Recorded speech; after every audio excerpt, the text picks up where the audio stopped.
Hi there, this is Brandon Blank with MicroQuest and the Dr2dr team, and I'm going to give you a quick overview of the Dr2dr system.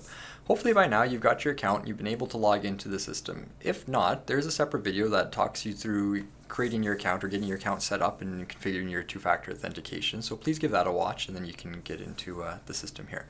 So once you've logged in, you're going to have something that looks like this, except you probably won't have any conversations here in the middle because it's a new account and there's nothing there yet. So down the side are where your mailboxes are. And in this particular case, for Dr. Clark Bonner, I have two mailboxes. I have his own personal doctor account and I have the Boardwalk Clinic mailbox. So that's a shared mailbox with multiple other people. So there could be different doctors in there, there could be staff, MOAs, that kind of stuff. So all of those can access that Boardwalk Clinic. The difference is on his Dr. Clark Bonner account, only he can have access to that. This is only accessible by Dr. Clark Bonner himself. So that's kind of the difference there. When you click on one of these statuses down the side, that's how we can kind of manage some of the conversations and the workflows and stuff within it. So all gives you everything. The others are limited, of course, as you go. You will actually see the messages that are in that status right now. So if I click on one of those messages, I can see here in the rightmost pane the conversation itself and the back and forth between the doctors and anything that has happened. Let's just choose another one here for referral. We've got some information, please see this lady urgently, will do, appointment booked, all that information. You can go back and forth between your conversations. So, conversations itself, when you see them here, if you see an attachment, you can click on that. You can actually view the attachment here. This was a PDF that popped out. And you can also see that there are read receipts within it. So these are the implicit ones. So I know Christy Cooper has read here, but she hasn't seen my response yet. Meanwhile, Neil Merritt has seen that response. He's seen to the bottom of that whole conversation. The participants of the conversation are here at the top, so we can see Christy Cooper and Neil Merritt.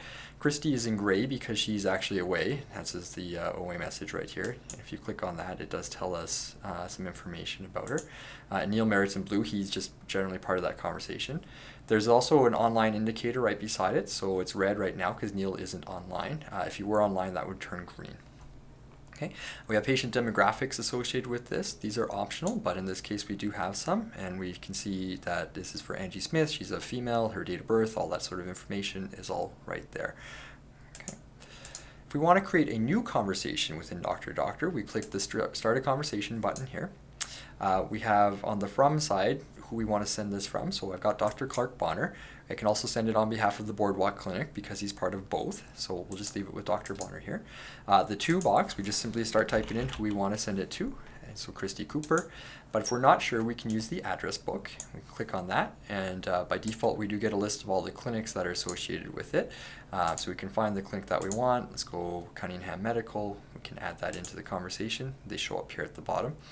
There is a separate YouTube video that goes over using the address book in depth, so I'm not going to go into too much detail here, but the general idea is you can use the different tabs and search out who you're looking for and add them in. So we'll go ahead and add that in. We'll enter a title of the conversation, put that in. You can add in a priority if you want as normal or urgent, and then the message, put that information in there.